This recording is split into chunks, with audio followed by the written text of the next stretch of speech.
I read somewhere it's based on your own childhood. Yeah. Count. No. Very exaggerated Okay. version of my childhood. Sometimes not so much. I'm not as smart as Malcolm, obviously. And my family was not quite so crazy, but it's pretty close. You know, when you're a child, everything is a fantasy, and everything looks different to you. You know, if a child and an adult see the same thing, they see very different things, and we're kind of more like what the child sees, which makes it more fun. I think children see things in a more interesting way. I think it's pretty real. It's pretty extreme, but some families are pretty extreme. My family has a lot of very strong personalities in it, and these, you know, the actors are just so they're very powerful, and they bring so much to it that now it's kind of taken off. It's more it belongs to them a little more now than it does to me, like it did in the beginning. Really? Yeah. Yeah, they bring their own thing to it. I'm sure when you talk to Bryan Cranston, you know, he's just so funny and so inventive. And same with Chris and Justin and Eric and Frankie. They're all just so clever, and you know, they do so much hard work on the show, and they own the characters now. I just kind of I'm kind of like a lion tamer now, where I just, you know, they go this way, they go that way, and I crack the whip and kind of keep them all going in the same direction. Well, it wasn't difficult to get it going, but it was lucky and I think kind of unusual, the circumstances we had. We're very grateful for it. You know, it was a whole series of lucky breaks. You know, we had a brand new network president who saw the script and said, okay, let's shoot it. Instead, most of the time, people who've done that job a long time say, okay, we need to change this, we need to change this, you have to do this different and that different and this different. So we didn't have to do that, and we also were able to shoot the show. We shot the first 12 episodes before we ever went on the air. So the show was what it was without reacting to commercial pressures or the ratings. You know, the show could sort of, all we had to worry about was if we liked it or not. We get to do what we want to do, you know, which is very rare and very nice. You know, if we have a good idea and the writers are excited about it and the actors and the directors are all excited about it, we get to do it. We don't have to say, we love this idea, and then bring it to someone who says, no, you can't do that. You know, if we like it, we get to do it, which is that's a nice thing. But I don't know that we're doing anything so earth-shaking or, you know, controversial. They thought we were at first, you know, that grown-ups would be nude in their own house, and that's calmed down a little bit. But I always wondered, like, you know, you pay a lot of money for a house, you should be able to walk around, you know, you should be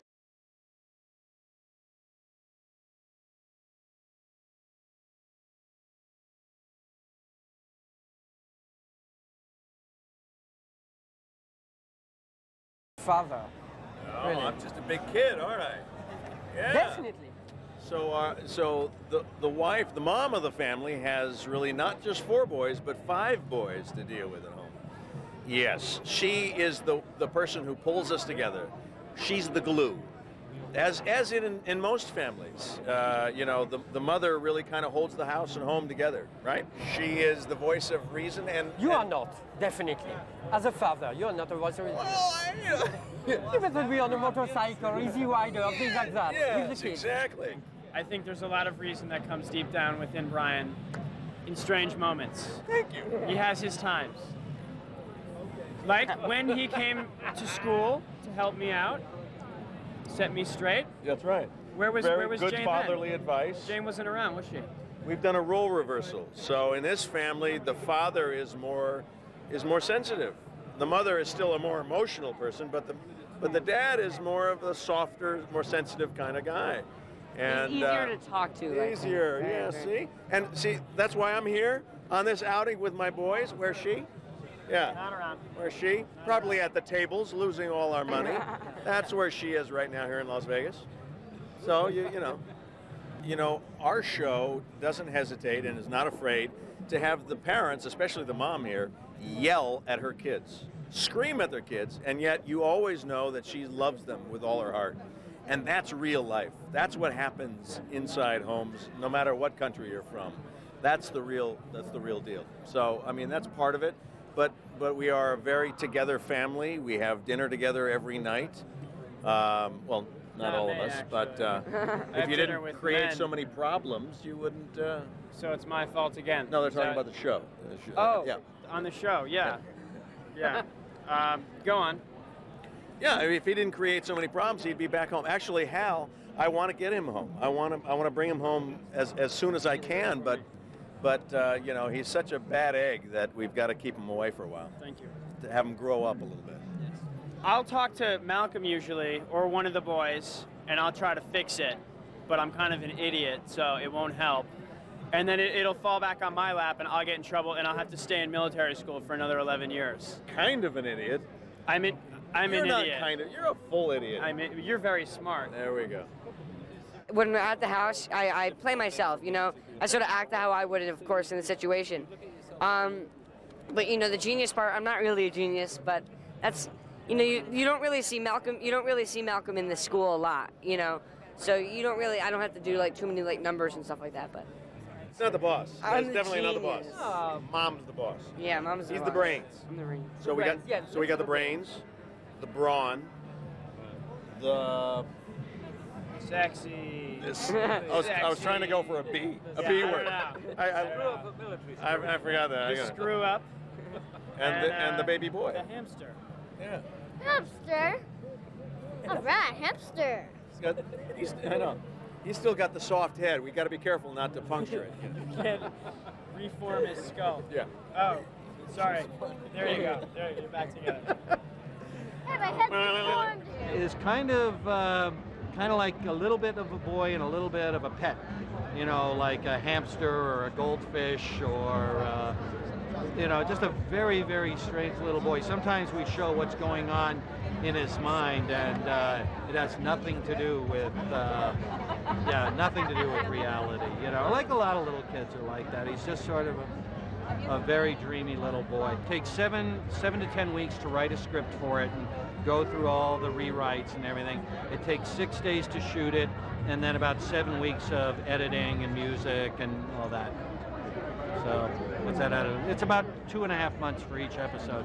They are caught up on their schoolwork.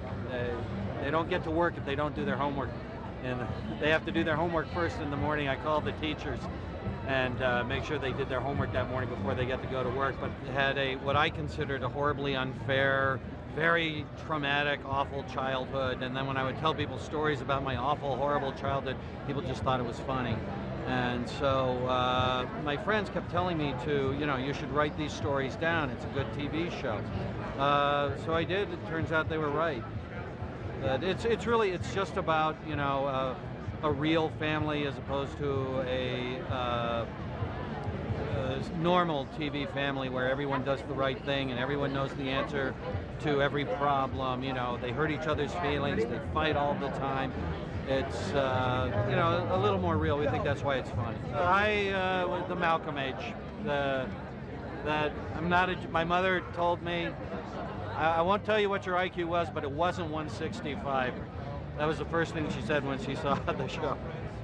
One of the things I'm proud of in the show that's not like a lot of the, you know, most family comedies is that they actually aren't very rich. You know, they don't have beautiful clothes. They don't live in a wonderful big apartment in Manhattan. They live in a little tiny house that's a terrible mess. Their lawn is the worst lawn in the neighborhood, and the neighbors are always, you know, take care of your lawn, get the junk off the front lawn, and there's for sale signs on either side of their house constantly. New people move in, can't stand it, move out. Sort of normal life stories, you know. How do you recover when you lose your job and you have bills to pay? What do you do if you're unjustly accused of something and your neighbors all hate you? And we never know their last name. We never know the city where they live.